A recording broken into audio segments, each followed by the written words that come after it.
Hi there, it's Kevin Ward, the founder of YESMasters Real Estate Success Training, coming to you with another interview with the best. And we are so honored and excited today to have Monique Howard from Atlanta, Georgia. She is actually with Keller Williams, Chattahoochee in Atlanta, Georgia. And Monique has also been with YESMasters and our coaching programs for years, and one of our top agents. And Monique, welcome. We're very, very excited to have you with us today. Thank you for having me. I'm excited. Yeah, absolutely. And you've had such a great journey, and it's been fun watching your business grow, and it didn't always go well. Tell us, how long have you been actually in real estate?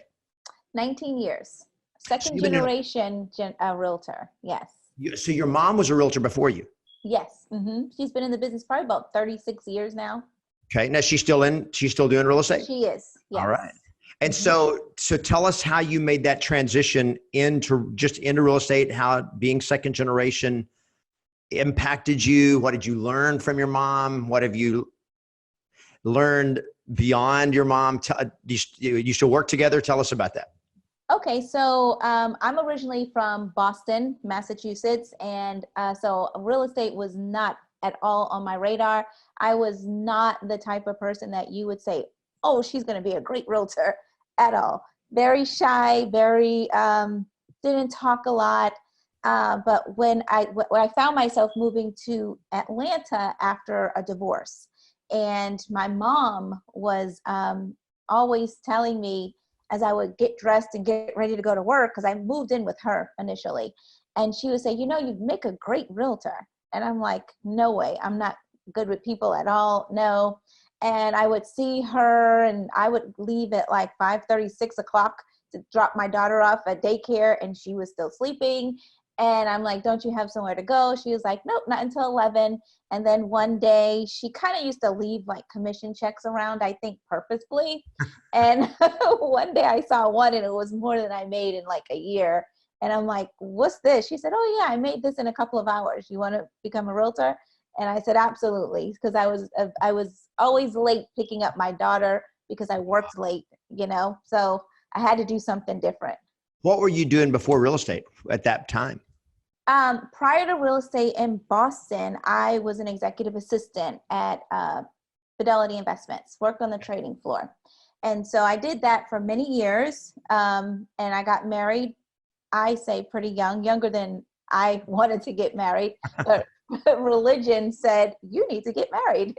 So we ended up getting married, and I got pregnant my first year of marriage, and we were both very young. And yeah, I wanted to be a doctor at that point, but in the religion I was in, they didn't encourage college or anything at that time. So, you know, being so young and impressionable, I followed along. Eventually that marriage didn't work out. And then I came to Georgia, and that before real estate, I was still in a role as an executive assistant at KPMG. Okay. So you were being an assistant when your mom when you saw the check and was like, real estate it is. Oh yeah. It was the best thing ever. I became a realtor really because when my ex-husband and I divorced, I wanted someone to be there with my daughter. I wanted one consistent parent. And so after my mom, after talking to me and of course seeing the commission checks there, knowing I could take care of us, she encouraged me to do that. So I couldn't take classes because of my work schedule in a classroom. So I decided to do it online, and I was so pumped up about getting it. I studied and finished it in 1 month, and then the next month I had my real estate license. And this was online. This was 19 years ago. You said you've been in real estate 19 years? Yes. I didn't even know you could do an online licensing 19 years ago. Yes. All right. So you got your license. So then you went directly in full time? No, I was a realtor for 3 years part-time. Okay. Yeah. And so most of my clients came from work. My mom, you asked me like what kind of training or anything. My mom was never the sit down type to say, this is what you need to do first. When I got my license, I was like, yay, I got my license. What do I do next? And her response, I'll never forget. She was like, go out and get some buyers and then I'll tell you what to do. So she was always the type to, lead by example, but not, no instructions there at all. And so I just started during my lunch breaks, I would go to the food court, and I was also in a network marketing company at that time. So the main script was, do you like where you work? Are you interested in other business opportunities? That's the exact same script. That was network marketing. Network marketing. So I would stand in the food court and I would ask people that, but I didn't have business cards for real estate. I only had business cards for this network marketing company. So I'm sorry, I didn't have network marketing card. I had real estate card. So I'd ask that question and then I would give them my real estate card. And then they would say, oh, I'm looking for a house. So that's how I just started. Once it happened once, I was like, oh, I'm on to something. So that's what I would do.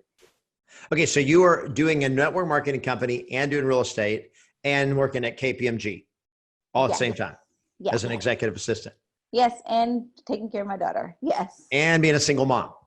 So how did that work out? How was that for you in terms of, do you feel like you were having success that way, or how long did that last? I was at the time. I felt because my intention was never to quit my full-time job until real estate consistently exceeded my income. And so for me, it was extra money. It was more money for me to take care of my daughter. And I started to grow a lot more. So I had a lot of support family-wise with my daughter, which was great. And, picking her up, and whenever I had to show houses, I just put her in the car seat and, we'd go. So you literally took her along with you while you were doing business? Oh, yes. Yeah. Yes. So what would you tell somebody who is looking at getting real estate and doing it part-time? What would you tell them? You can do it. It is possible. I know a lot of people say, don't do it. It's not possible. I don't like to hear that because I was one of those people that it actually worked for. What I would do differently now is I would become a listing agent versus a buyer's agent. I was buyer heavy then, and my mom was also buyer heavy. So she pretty much taught me what she knew. But if I were to do it all over again, I would definitely go full force on the listing side and then refer out the buyers. All right. Okay. So now 3 years you were part-time. Yes. And then after that you went full-time. Yes. Is that when you gave up the other stuff, or did you give it all up at one time and go all in real estate, or was it transition? How did that work? There's another story there. So I did. I was like, my mom was like, you're ready to, give it out. You're ready to go, Monique. I mean, when are you going to give up this full-time job? And it just so happened that they were just doing some layoffs at the time. And so my boss at the time had no idea that I was a realtor, and they were trying to keep me on in another department until they would lay me off. They wanted me to train someone that they were going to be paying less. And so at that point I said, I'm done. By the way, I'm a realtor, so I don't need this job anymore. They were pissed. I could say that, Kevin. They were pissed. But I left and I became full-time in real estate. Well, that says a lot about you, that you were an employee that they didn't want to leave in a world where they were downsizing and all that. They wanted to keep you. So you left that, you went full-time in real estate. Were you still doing the network marketing on the side? No, I stopped doing the network marketing. Yes, okay. I stopped doing that. My mom encouraged me to leave. And it was easy at the time. But like I mentioned earlier, we were in a religion that was, you kind of did everything by the book. My mom taught me to be a very independent thinker. So I was raised in this religion, but I had a lot of questions. So I decided that since I was now full-time and I had more time, I could go and I could discover new religions and see what everyone else believes. Well, that didn't really go well with my family at all, especially when they found out. So at the time I still was living with my mother because she had an in-law suite. It was, fine. But when she found out, I had to leave immediately. And it was the week after I quit my full-time job. Okay. So this was 15 years ago, 16 years ago. Okay. Yeah. So what happened? So tell us about what happened next. Well, she gave me a month And I said, okay, but I immediately realized that this was a big lesson, that, you know, I was used to working and getting a check. So this was my first experience being a 100% entrepreneur. So once my money started to run out, I realized, whoa, I gotta, you know, get back to work, and I have to find another place. So I ended up getting a temp job. Well, still, I didn't want to give up real estate full time. So I started to temp, and I got an apartment. Okay. Mm-hmm. And you discovered that you didn't get paid for showing buyers houses. You didn't get paid? No, not at all. All right. So, tell us in terms of, tell us a little bit about your success. How did that work out? Now you're full-time. Now I'm full-time. Out on your own. Yes, out on my own. Crush it right away. Was it a struggle? How'd it go? You know, it wasn't a struggle. Back then, business was pretty consistent when I worked. It was pretty consistent when I did what I had to do. But what happened back then was I landed in an investment group. And I don't remember how I got there. I think it was from a group that I met in the network marketing company, actually. They started an investment group. They knew I was a realtor, so they asked me to be the realtor for that network marketing company, network marketing group. So that's how I started to get heavily into working with investors. And eventually I started to buy homes, flip them, and then I held some as well. So through the network marketing company that I left earlier, I still had those relationships going. Not intentional, it just kind of happened. And so for a few years, I stopped selling real estate the traditional way, and I worked 100% with investors, helping them buy and flip, and then me doing the same thing. And you were doing some of that yourself. So you were doing, so you got these relationships from a previous from your network marketing, you kept the relationships, and then you got into an investor group. So now you're working pretty much 100% with investors, and you're doing some flips yourself, and that was working great. It was working awesome. And this was back in early 2000s. Yeah, like 2005. 2005, when everybody was flipping properties, everybody was making money. It was like nonstop. We didn't think it was ever going to end until it did. Until it did. Okay, so because now you're talking my world. I mean, this is back when I was, when I started real estate in '98. So you started about 2000-ish. Yes, 2000. So you've been in real estate nearly as long as I have. And so we all thought we were great and smart and awesome in 2005. I mean, you couldn't lose. And then 2006, 2007 hits and the world changed. So tell us about when the economy changed, what happened for you? Oh, it was horrible. It was the most, I didn't get it. I don't think anyone understood it. At the time, I probably had about 3 properties that I was renovating. One was in Florida. And when I went to and I had 3 that were rentals, and then I had my personal home, because at this time I purchased a home. And when I went to refinance them overnight, like all of a sudden, no one would refinance them. They said they weren't worth anything. And the ones that I had with that were being rehabbed, I had with hard money lenders. So as you know, they're very conservative on their appraisals. High interest rates, very conservative on what they value the homes at. Right. So when they were saying it was valued lower than a hard money lender, I didn't know what to do. Tenants stopped paying rent, and me personally, I fell behind on my mortgage. So I ended up losing my personal home, and I ended up losing all of those other houses. I gave back the 3 I was rehabbing to the hard money lender because I based it on their value. But the ones that I owned personally, I lost all of it overnight. Yeah. And that story, there were so many people that happened to. Yeah.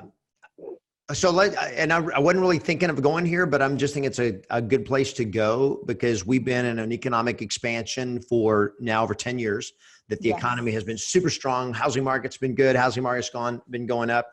And we know at some point the market's going to turn. That's history. Yes. That's just economics. How would you tell somebody to prepare for if you went back and you could know what was coming? Okay. And again, we didn't know how bad it was going to be. We don't know how bad it's going to be this time. So nobody it's like nobody really knows. We can all be prophets and guess and predict and all this kind of stuff, but nobody really knows. How do you prepare? If you could go back and do it again, knowing the pain you went through, what would you do different? Pay attention. That's the big thing. Pay attention to your markets. Pay attention to what's going on. Right now, in a lot of markets, people are seeing shifts, certain types of shifts. You know, there's still low inventory, but homes are sitting on the market a lot longer. There's more price reductions. Now that I've been through it, I know that's a sign, you know. Really scale back on your expenses, which that's what you teach us. That's what we've all been doing. If you don't need it, you don't use it, don't do it. You know, scale back, save your money for sure, bank your money. And the biggest lesson I learned was if you're investing, especially, or even if you're advising your investors, don't commingle your money. So what I did at that time, because I didn't know what was going on, I was trying to save these houses with my personal money. So I ended up losing my personal home and still losing the houses. And I didn't have the right advisors. And you lost all your money. I lost all my money. Yes, I lost everything trying to save it versus just, you know, I was too attached. Mm-hmm. So investing is a different world, and it really is about the numbers. So you don't get attached and you don't commingle money, but really pay attention to the signs. You've got to separate business investments from your personal wealth. Yes. And don't give up your personal wealth. And when I say wealth, I'm not talking about necessarily being just like, but your home, your personal bank account. Don't make yourself destitute trying to save a sinking ship, a business ship. Yes. Just let it go. Yeah. Let it go. And there's going to be a lot of people. There's a lot of strong emotion attached to this. Like, okay, what is the right thing to do? And all of that. But that's the whole reason the real estate business is set up the way it's set up, is that the bank has a recourse, and that is the property, and so forth. So that is really good. So pay attention, stay lean, don't overextend yourself. Don't put yourself out there. And then don't lose all your money trying to save something that you can't save when it does go bad. I'd say that with listings as well, Kevin. You know, some people have listings and they're trying to sell them and the seller's not cooperating, and you keep putting more money into open houses and marketing and things. That's your business money. And sometimes it may be your personal money, however you set up. And that it's the same concept. You have to know when to let go. Amazing. That's a great connection too when it comes to listings. Listings don't make you money if you can't sell them. Exactly. Yeah. Which we may come back to that in a minute. So let's talk a little bit more about how after the crash, how did you recover? Tell us about getting back from where you went, crashing, and then how you got out of it, and how did you rebuild? Well, fortunately I had great friends that were in the same situation, but we kind of came together at that time. It was like everyone became one. So we helped each other out. But one good thing about working with investors when the market was great, it was even better for them when the market was quote unquote bad, because they started buying properties left and right. And because I had built relationships with them, the ones that did the right things with their money, I was able to still have continuous business. And the great thing about it is I met new investors coming into the market who didn't know anything about investing, but because I knew about it, I knew what to do and what not to do. They relied on me to kind of guide them through it. So actually, one of my oldest clients that I have, I met during the crash. That's my in the class, getting client. your license? No, crash. In the crash. I thought you said in the class. Yes. You met in the crash, yeah. Yeah, I met in the crash, and she ended up buying 22 units at once during the crash, and just called me and said, "Hey, I just need you to come sign." And she's still my client to this day. All right, so I think some really powerful lessons I'm hearing. One is the power of relationships. And we call this in YESMasters, we call this the real estate vortex, the power of having relationships with people that automatically draws business to you over and over again. And you did that primarily initially through investors. Yes. Attracting investors, working with them. And through that, you learned how to become an investor. Yes. Which is awesome. So if somebody's, what would you tell an agent? Because most agents, or at least a lot of agents they're, a lot of brokers, they don't mess with investors. They're going to waste your time. They want to lowball everything. What would you tell an agent who's interested in working with investors? Now, I don't work with all investors today. Okay. I do not. I normally don't take on new investors who are just getting in it to see what it's like, because they can be time wasters. They'll take a lot of your time. You'll put in a lot of offers and they'll go nowhere. So if you're going to get into working with investors, you want to find it's great if they're experienced because they know exactly what they want. Every investor's, what am I looking for, Kevin? Every investor has a different profile, so to speak. Every investor wants to net a certain amount. Some people want to buy and flip. Some people want to buy and hold. Some people don't, their cap rates are different. So they invest for different reasons. So you need to know that. So I guess the very first thing you need to do is learn about investing, because in order for you to help the investor, you need to know something about investing, because it's totally different from taking a buyer out to find them a home that they're actually going to live in. How would you recommend that they learn about investing? What would be the best and fastest way for them to get their feet wet on how to invest?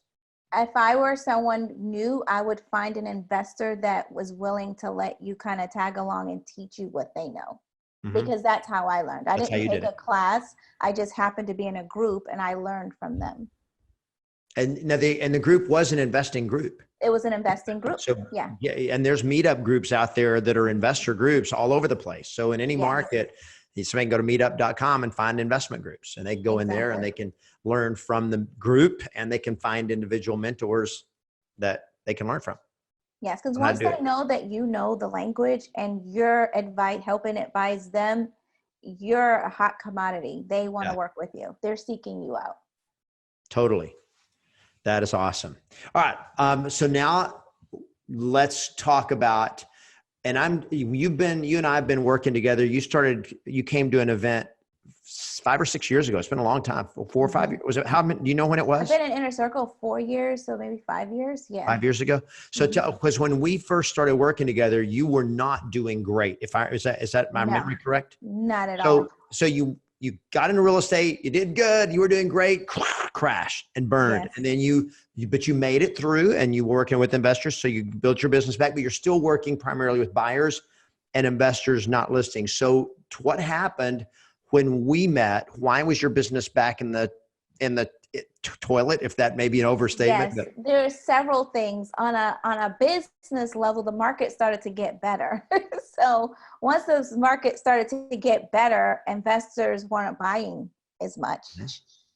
So, it's almost like there were people making a lot of money with foreclosures. And then when the market shifted, there were no more foreclosures. So investors are still out there, but they weren't buying as much because they couldn't get those deals. So on a business level, that's what happened to me. And on a personal level, I was in a relationship. You're engrossed in your relationship. It wasn't the best relationship for me to be in. So between that and then trying to make that work, I just didn't know what to do, really. So it's like every season in real estate, I've adapted, I've adjusted.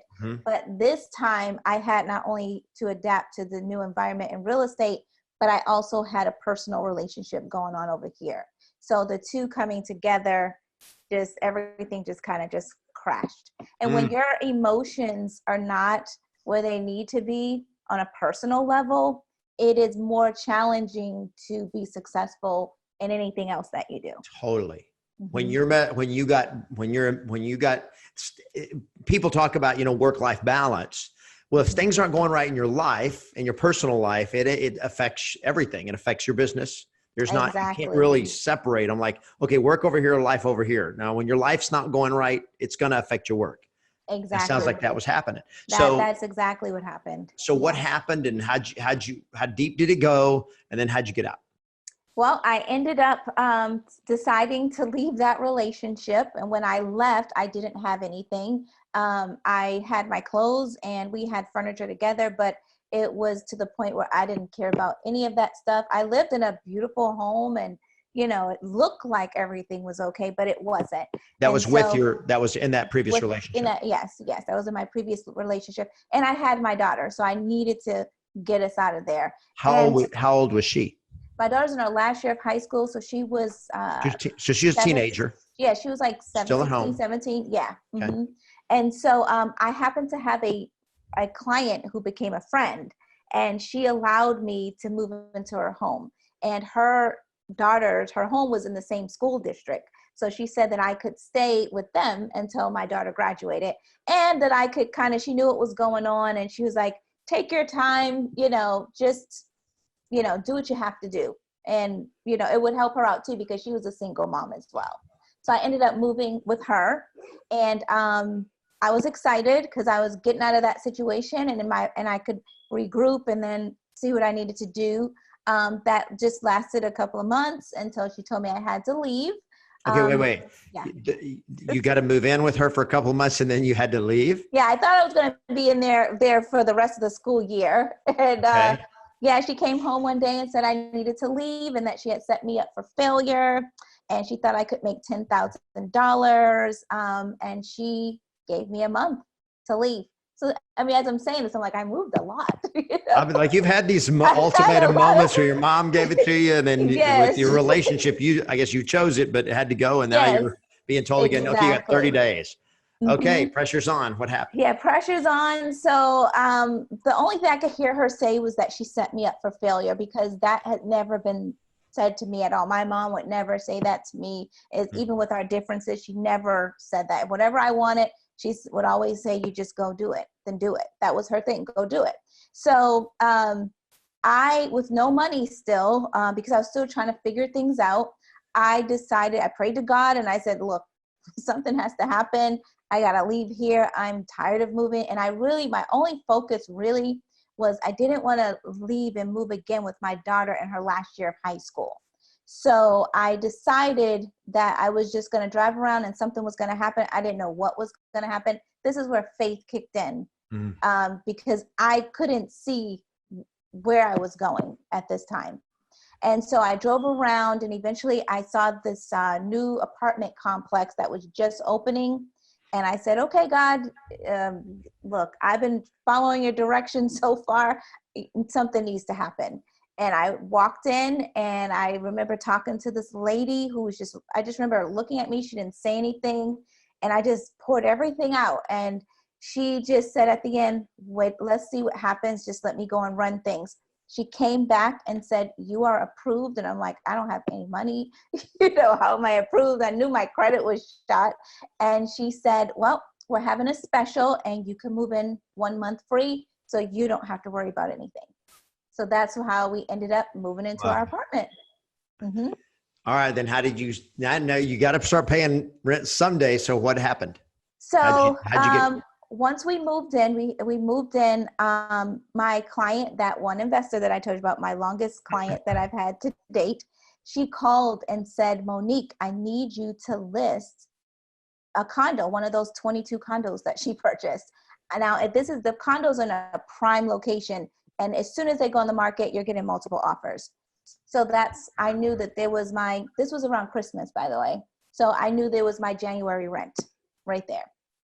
She had no idea what was going on, but I was like, yes, So I put it on the market, and sure enough, it went under contract.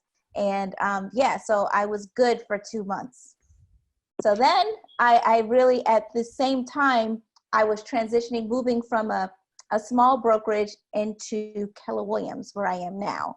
Mm-hmm. And when I went to Keller Williams, the team leader at that time kept talking about this program they had that would teach you how to get listings. Now, although I've been in the business for a while, my listings always came from my investors. Right.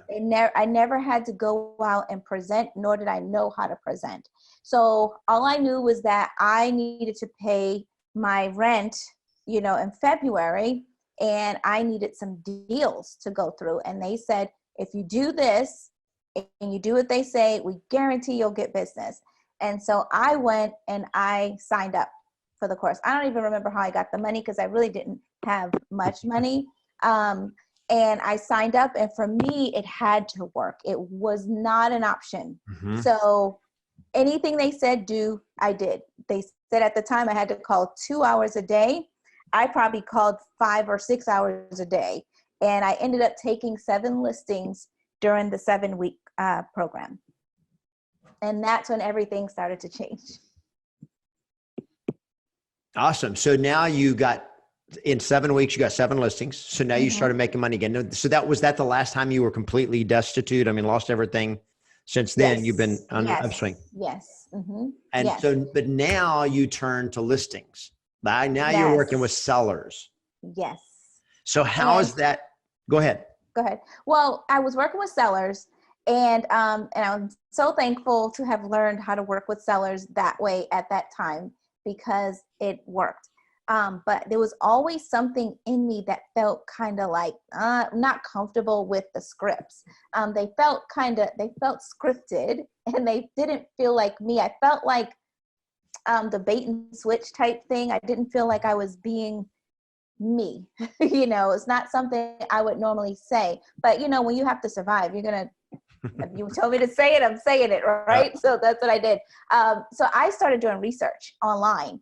And I'm like, there has to be a better way. So I went to YouTube, and then I saw you, Kevin. And I was like, oh, wow. So you were doing a listing presentation. And I saw the listing presentation. I'm like, I love this listing presentation. And so I studied that video. I kept studying it and studying it. And then I started using it. And I started getting listings it was really easy, super easy. And so I was like, okay, fine. Kevin Ward is someone that I'm going to follow because I love his scripts. I love his listing presentation. I love your expired script. I loved everything. And then all of a sudden I got an email somehow from Kevin saying that he was going to be having a seminar. And I think it was in DC because that's when I met Jerry and Peggy and Aaron and Russ.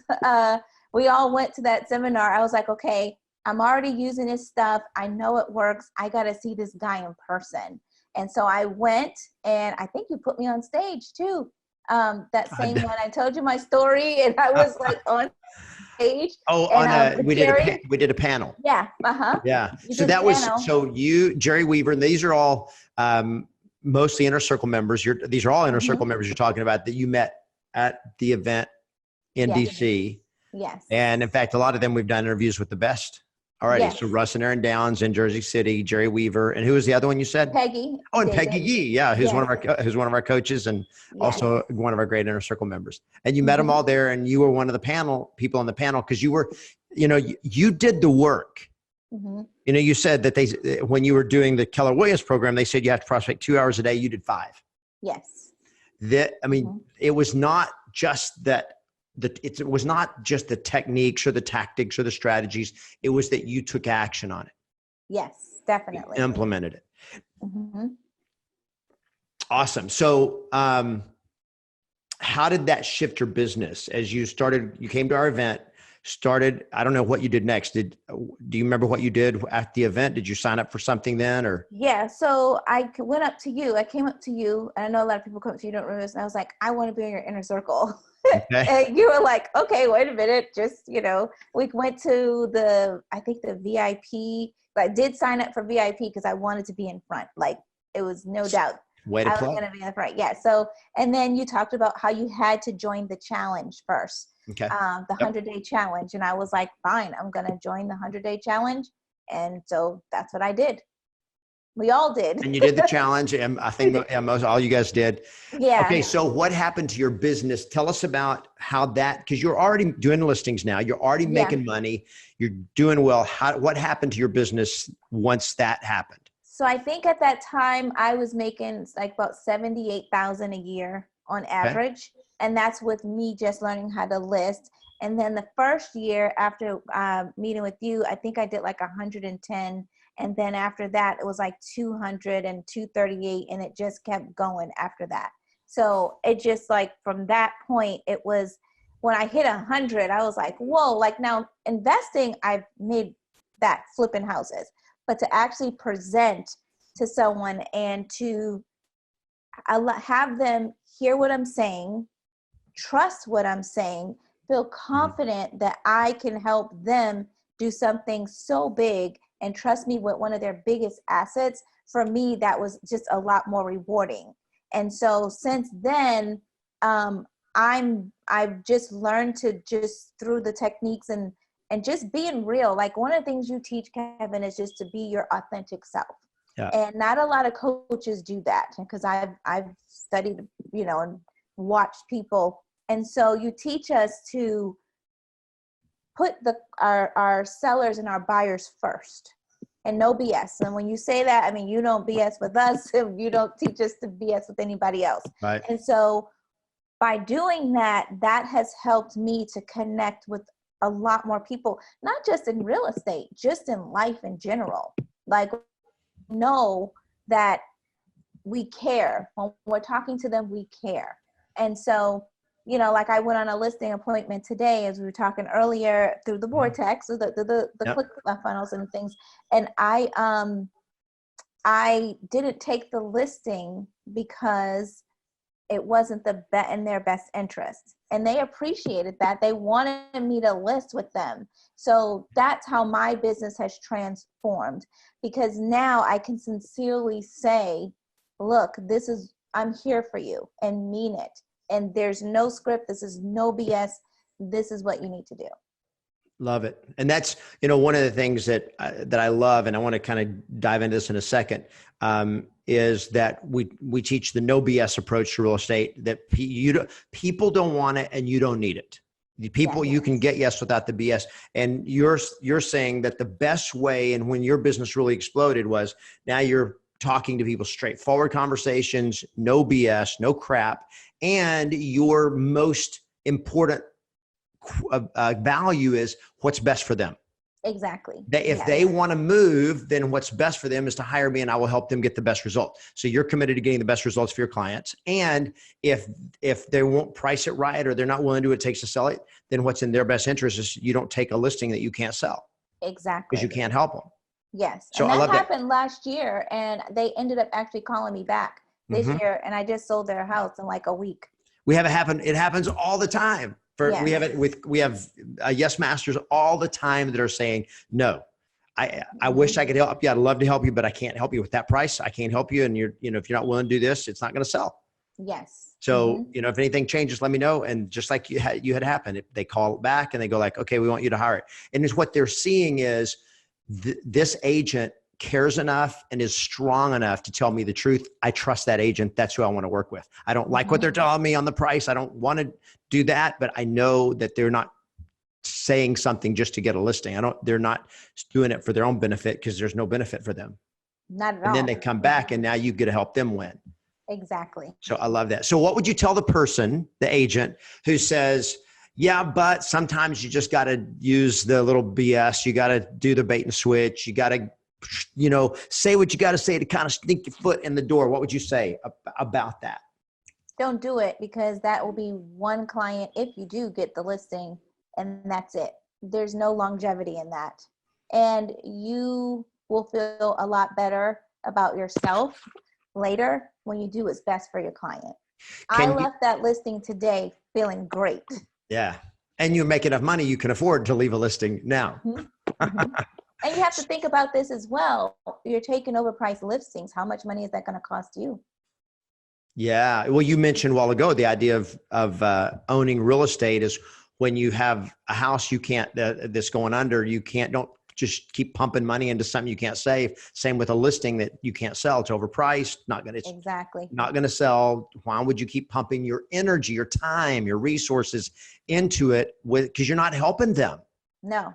Not at all. I know, but you're spending time, you're not able to help anyone else because you're spending so much time on this one listing that we know when it's overpriced. Yeah. We know what needs to be done. Yep. Totally. Okay. So all of a sudden you got to where you were making $70,000, $80,000 a year. And then we started working together. You went to 6 figures and then it doubled and then it doubled again. Now you went, because you were like at one point, you're basically homeless. Yes. Right? You basically went from homeless and then you're in a Keller Williams office. Tell us what happened, because you went to like from nowhere to the very top of that company, right? Yes, like, I was in the top 5 pretty much every year after that.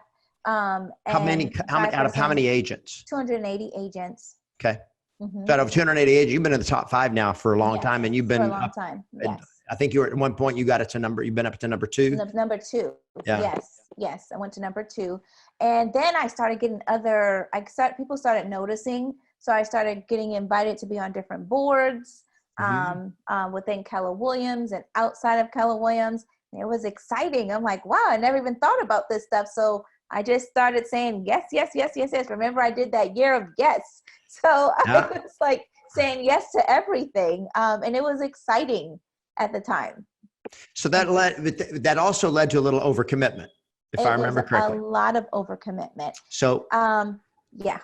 So you're one of those people that you like to make everybody happy, and you enjoyed I don't know if it was the attention, but you enjoyed being a part of it. So you jumped into everything they asked you to be. You were like president-elect of WCR. Yes. I don't want to say too much because I'm not sure what you don't want me to say, but anyway, you were involved in everything. And then you're like, I'm not making money. I'm distracted. I feel like I'm spending so much time on all this and it's not taking my life the direction. What would you tell to somebody? How did you deal with it when you got so overextended, spread too thin? How did you deal with it? I didn't deal with it well at first. It was hard. I committed because I really loved those people that I was in the boards with. And for me, because of my family situation, for me, that was more like another unit, another tribe, so to speak. So like family. It was like family. So I was like, this felt really good. But what I wasn't paying attention to was that it didn't align with what I ultimately want to do in life. And so and some of the commitments I said yes to, I didn't realize what I was really getting into until I was in it. And so that was a big lesson for me, because then it started to affect my health. It has started to affect my business even, because I was being stretched and and pulled in so many different places, and I was tired a lot. So I overcommitted and I didn't stick to my plan, and nor I think at that time I had a plan, but I didn't have as much clarity. So I think that's why it was easier for me to be pulled in so many different directions. When you don't have clarity, it's easy to get distracted. It's easy to get pulled off. That's profound. Okay. So how'd you get out? How'd you get out of this? I made a call to you. I remember calling you and I'm like, I don't know what to do, because one of the organizations is a big deal. Like, it's a big deal. No kidding. It was a huge honor. Huge honor. And it was going to put people in situations that I didn't want to have to put them in, but it was literally affecting my health. Like my doctor said, you have too much on your plate, and whatever you don't have to do, you need to get rid of it. And so even with that, it was affecting my health. It was still hard for me to say no. So I had to just, you said something to me. I don't remember the exact words, but basically sometimes you have to recommit or uncommit your commitments. I remember you saying something like that. Sometimes you just have to do it, and there will be, fallback and consequences to that. But sometimes in life that happens. And last year for me was that year. I had to uncommit to a lot of things. And it was almost like I had to start, not completely over, because now I have a foundation, but I had to pull back. I had to start focusing more on my health and really get clear on what it was that I needed to do. Right. So you did that. You eliminated a lot of stuff from your life. Yes. Streamlined, simplified. It wasn't easy. It's never easy, but this is, so you have to look at all the, and here's the thing, there's always great opportunities that you can't do. Yes. Right? You can't, nobody can do everything. And when you start achieving at a high level, like you've done, and you started making a lot of money, you started becoming it, you became a top producer, and people know you and they notice and they like you and you're great and you're personable. And even though you're super shy, everybody's attracted to you. They're drawn to your energy. And so you start getting opportunities. And Yes. the more clarity you have and the bigger your dreams and goals are, the more opportunities you will have and the more opportunities you will have to say no to. Mm-hmm. That's just part of. And I have to say this, Kevin. I know we didn't discuss this, but sometimes you can get rid of the wrong things. And I did that last year. So I was in such and I just felt like very overwhelmed. Mm-hmm. And so I started to just pull things out. I just said, maybe I just need to get rid of this. I need to get rid of that. And one of the things I did do was I left the inner circle. And that was, at the time, I thought it was the right thing to do. You know, Yep. I was like, my business is slowing down. You know, maybe I need to do this. I need to do that. And so as you're eliminating things, you really need to make sure you're eliminating the right things.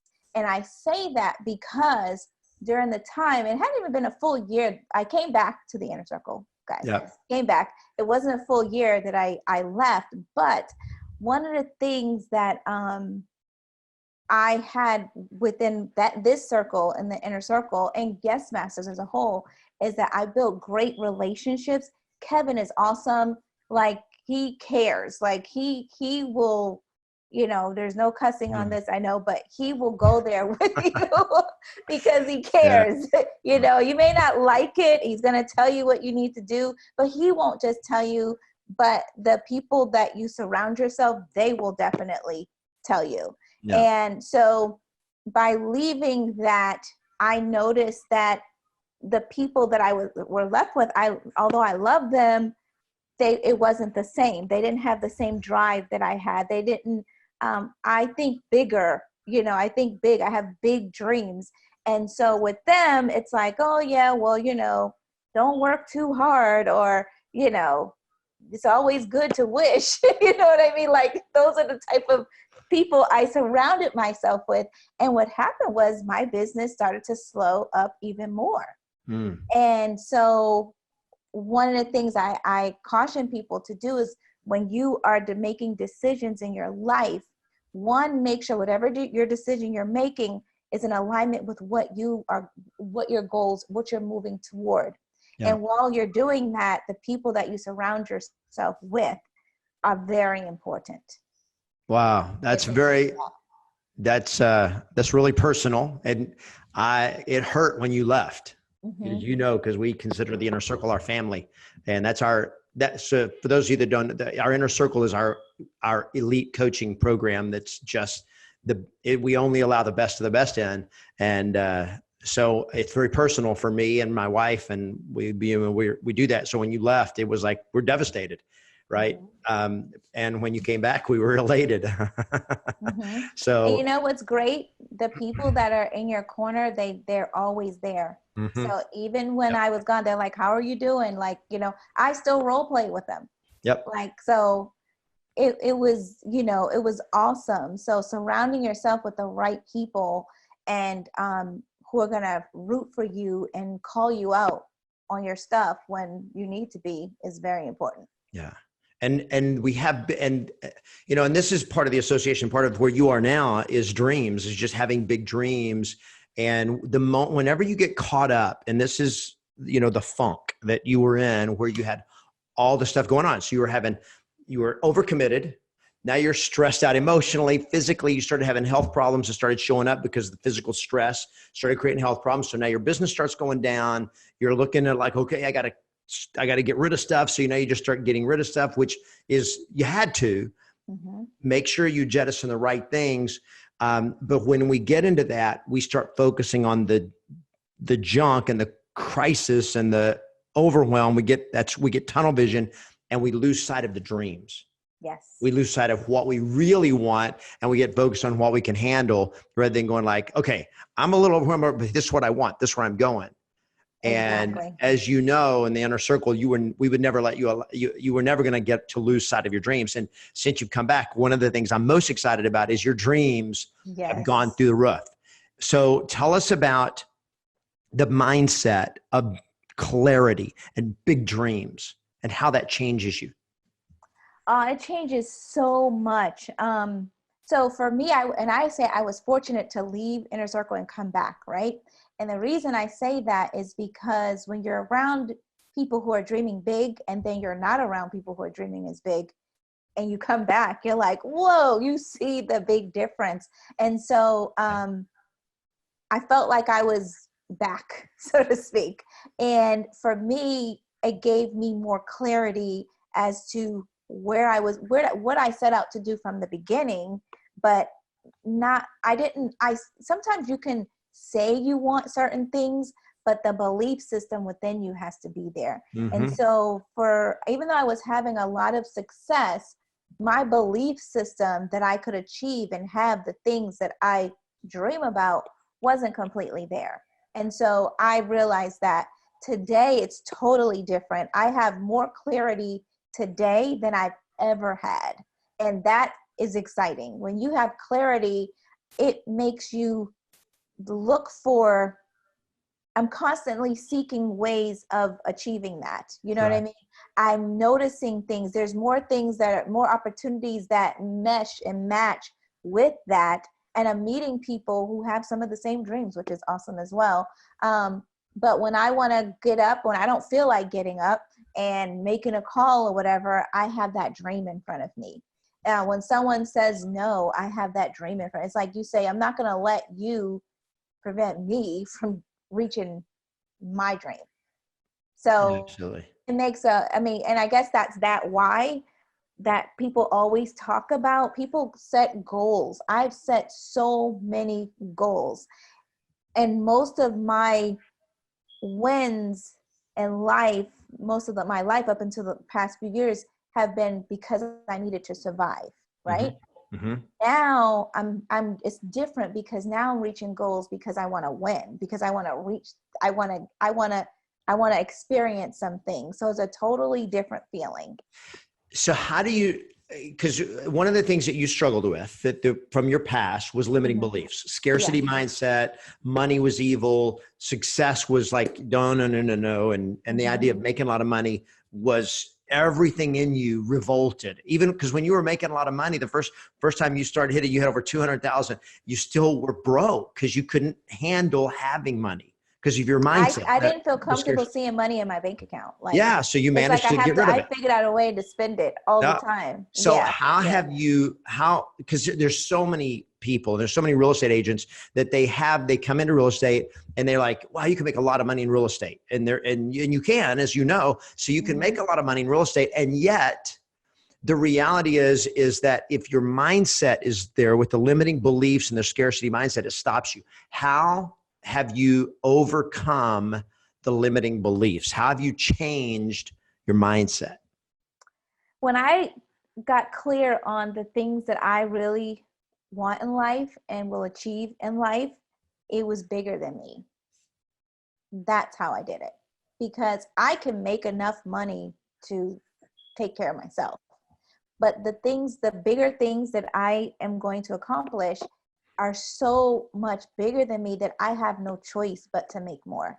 And in order to do that, I have to see money in my bank and money in investments and things like that. So getting clear on where the direction of my life has helped me, and not just getting clear, but being excited about it. So I think a lot of my goals in the past were more surface things that most people wanted. And even the things that I'm clear about now, I wanted them, but again, my belief system was not there. My belief system wasn't there because I felt like if I didn't do what others thought I should be doing, that I won't have as much. I was taught that really, that, if you don't do things this way, then you'll have some success, but not the success that you want. You won't be blessed, so to speak, in that way. And so once I overcame that, which was a process, you said I went through some things. It's like a summary of things, but once you get past that, then things just open up. Your mind opens up and you won't go back. So can you put your finger on specific things you did to change your mindset? So dreaming bigger, having bigger dreams of things that were not only bigger, but beyond you. Were there specific things you could say, this helped me realize this is possible? This helped me have more belief in myself, or this helped me have a stronger belief that it was okay to have money and have an abundance? I think just being tired of not having. Mm-hmm. At some point you get tired. And last year, I think for me was a big year. A lot of things started happening at once. I mean, I've had moments of things happening at once, but then at different levels in my life. And then I looked around and like you said, I always wanted to, my family was big. I always wanted to please my family. And one day I realized, everybody's living their life the way they want to live their lives. When am I going to start living mine the way I choose to? Yeah. Because there's nothing I can do to change people, but there's everything that I can do to change myself. And so just being tired of, yeah, that's really it. Just being tired. I was exhausted. Yes. And realizing it was time to start living for yourself and your living dreams, for not trying to myself. make It's like, everybody else how happy. long am I going to do that? Like, if you really, how long will you live your life like that? You have this life. How long are you going to live for other people? Totally. That's awesome. Okay. I want to ask one other thing about business. And that is today, how are you making most of your money? Where's your business coming from today? Today, it's a combination. Investors are still big in my business. Investors, expired listings, and my PC. Okay. So now investors are your PC is your personal circle, people that you know. So and the investors are mostly they're also PC. Yes. The people you already know. You're not going out and chasing new investors for the most part. Is that correct? Oh, I do not go look for investors. No. Okay. I've been referred to investors because people, know. One of the biggest things I've been doing recently, as of maybe beginning of this year, and I've started doing it even more so recently, is social media has really helped me a lot. Like, as you know, there's a few of us inner circle groups. We're doing these live videos, and they're in the challenge of 31 days. They're very great at this. I'm getting there, but I've been getting referrals in the past 2 weeks, literally from people. They're not saying I saw your video, but that's the only thing I've been doing differently. So letting people see me. Sometimes I'm made up and sometimes I'm not, just letting them just see Monique and just talking to them, sharing information, being more of a resource. That's my intention, is to be a resource, to share my thoughts, but a lot of times I'm just giving tips. Or if there's, like, I went to the Duluth Festival yesterday, if it's Sunday, you need to do something, being a resource and giving something on social media has definitely been getting me referrals. Top of mind awareness. Yes. People are thinking about you. They know you do real estate because they see you doing it on social media, and you're out there talking to them, so they can't forget about you. And I'm not always talking about real estate. Yeah. Sometimes it's a lot of times I'm not talking about real estate. It's more what I'm doing. Or I may say, hey, I just finished showing a house, and by the way, if you want to go to this cool coffee shop. So it's there, but it's not like in their faces. Right. Well, and it makes you real. Like you said, people are attracted to your authenticity. So they see you being a real person. They see you in life. They're like, oh, I like Monique, and she's real estate, and she's obviously great at it because she does a lot of business. And they see it all on social media. Social media, you don't use it as a selling platform as much as you just use it as a connecting platform. Exactly. To create that top of mind awareness. And one of the things that, because I was the agent that always, if there's something new, I'm going to try it. I'm going here, I'm going there, I'm going here, I'm going there. That was me. And I learned over this past year that if you just keep it simple, it works. So what I've mainly been doing is just going back to the basics. And I'm adding, social media it's not new. I mean, Kevin, you were ahead of your time with pretty much everyone I know found you on YouTube before everybody else was doing YouTube. I've been telling you guys video, you got to do video, you got to do video, you got to do video for years, for 8 years. Yes. And now we're like, oh, we have to do video. So, but yeah, I think that's the newest thing that I've been doing, but really just sticking to the basics. You really, people want to know, like you said, who you are and that you care. And if you stick to that, you're fine. And even beyond social media, your website, and you have multiple websites, but your websites now are getting you listings, and you're using video on your website, correct? Yes. So all my websites have video. Yes. Video of you talking. Of me talking. Yeah. Yes. And this worked with people you don't know to get listings. Yes. And my testimonials are also videos. For my clients. So you have on your website, you have you on video talking to them about why they should talk to you if they want to move. And you have also video testimonials of your past clients, happy clients, and all that. They're on your websites, and you're getting listings directly from that. Exactly. Yes. It's so powerful. Anything that makes you real as a person, people don't want. People are more resistant than they used to be in terms of like you knocking on the door, cold calling them or whatever, which still works, but you're finding it like with expireds, you still call expireds, right? I still call expireds. You still call expireds. And you're finding people that won't talk to you on the phone. If you can get them to go to your website, they check you out on the website. You can talk to them on video and they can't cut you off. They can't object. No. And you know what I do? And even if they say they're not interested, I still send them my video. Yeah. Because what they're interested in, they're interested in selling. They're just not interested in pressure. Yes, they're not interested in the sales pitch, but on the video, on the website, they can check you out. They can get to know you, just like people watching us on YouTube right now. People that watch me on YouTube, they'll say, I feel when they come to an event, I feel like I already know you. Yes. And they're going to watch, we're going to have thousands of people watching you on this YouTube video. And they're going to be like, oh, when they see you at an event, they're going to go like, oh, it's Monique. I know you. And so you're now a real person, unlike any other way. There's nothing out there better than video to get people to feel like they know you, and that by meaning that they feel like you're trustworthy. You're real. I want you to be my agent. It's just amazing how that works. So that's awesome. Yes. I love video. Now, I didn't like it at first. I didn't like how I looked on video. None of us like. Yeah, you said, well, if you don't like it, get used to it because that's how you look in person. That's right. So I'm like, okay, well. That's right. So what are you most proud of as a real estate agent? As a real estate agent, I am proud of the growth that I've seen. Not just financially, real estate helps you grow as a person. And so I think that's what I'm most proud of. And the relationships and the friendships that I have, they're like priceless. Awesome. So what's next for you? Next is the 2 Comma Club. Yes. $1 million. Yes. All right. That's it. We've talked about a lot of my goals, my intentions next year. Financial freedom is really number one. And then really going after those dreams that I have. Yeah.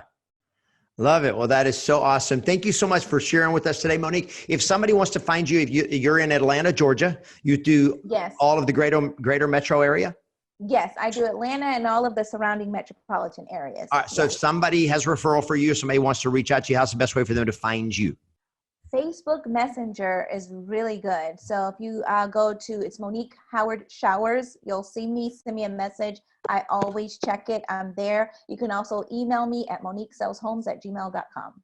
Okay, moniquesellshomes@gmail.com, and they can find you, Monique Howard Showers. Yes. Okay. On Showers. On Facebook Messenger. Facebook Messenger is the best way to contact me. Yes. Awesome. Well, Monique, thank you so much for all the time you spent. I love hearing. I heard a lot of stuff about your journey that I didn't know. You've given us some great stuff just about success and relationships and the growth that you've gone through and the breakthroughs that you've had. So I know that our watchers are going to really enjoy learning from you, watching this.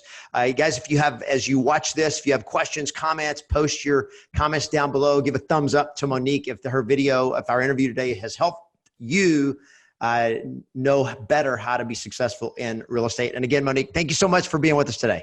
Thank you for having me. Absolutely.